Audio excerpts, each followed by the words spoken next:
Sveiki, su jumis Andrius Pauliukevičius. Kai kurios moterys, kai kurios merginos turi tokią problemą, kad jos turi labai stambias blauzdas, labai storas blauzdas ir jos tada savo kelia klausimą ir treneriams kelia klausimą, ką galima padaryti ir kaip galima suploninti blauzdas. Ir aš tada dabar čia sėdėdamas prieš jūs noriu paaiškinti, kaip galima suploninti blauzdas ir tam, kad tai galėčiau tai padaryti, pirmiausia, aš jums turiu paaiškinti trumpai, nebūtinai labai moksliškai, supaprastintai šiek tiek apie blauzdos anatomiją.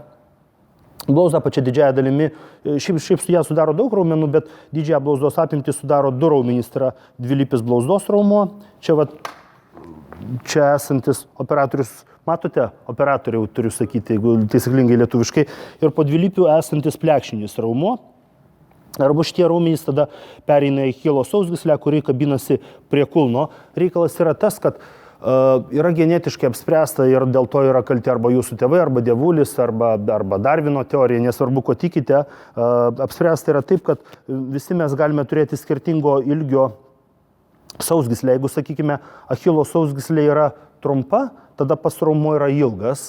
Ir kai achilo sausgyslė trumpa, pas raumo ilgas, tada jis jau genetiškai yra masyvus ir kadangi skaidulos ilgos, jis yra linkęs augti. Ir tada tokiais atvejais blauzda auga nuo bet ko, netgi nuo vaikščiojimo aukštakulniais bateliais, kadangi blauzdos funkcija, šių blauzdos raumenų funkcija yra spausti pėdą. Ir jūs kai einate, kai atsispirėte, jeigu vairuojate ir spaudžiate mašinos akceleratoriaus pedalą arba stabdžio pedalą, jūs tą atliekate naudodami arba naudodamos blauzdos raumenys. Ir va, kaip minėjau, jeigu pats blauzdos raumo yra ilgas, o achilo sausgyslė trumpa, tada tas raumo faktiškai auga nuo bet kokio krūvio, nesvarbu ką darytumėte, jis vis tiek auga.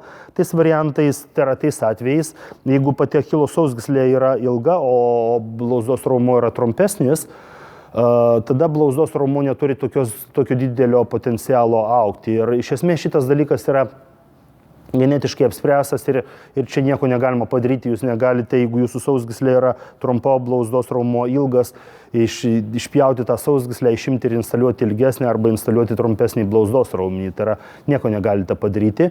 Vienintelis dalykas, ką galima padaryti, jeigu iš tiesų yra kojų ir blauzdų apimtis didelė, bet jeigu didelė dėl to, kad yra didelis riebalinis sluoksnis, podinis riebalinis sluoksnis, tada galima sumažinti tą podinį riebalinį sluoksnį. Jeigu pas yra didelis raumo, su to nieko neįmanoma padaryti ir netgi visi tokie dalykai kaip, tarkime, tikėjimas, kad atlikinėjant pratimus su mažu svoriu arba ten labai daug pakartojimų, kad jie kažką degins, taip irgi nebus, nes tas raumo, kuris yra genetiškai stiprus, kuris yra linkęs augti, jis auga bet kuriuo atveju ir nuo bet kokio krūvio. Tai tada tiesiog tokiu atveju aš uždaviau klausimą, ką galima padaryti ir atsakymas yra, kad dažniausiai nieko negalima padaryti. Atleiskite, kad naujiena yra liūdna, bet aš turiu būti su jumis sąžiningas ir geros dienos tada.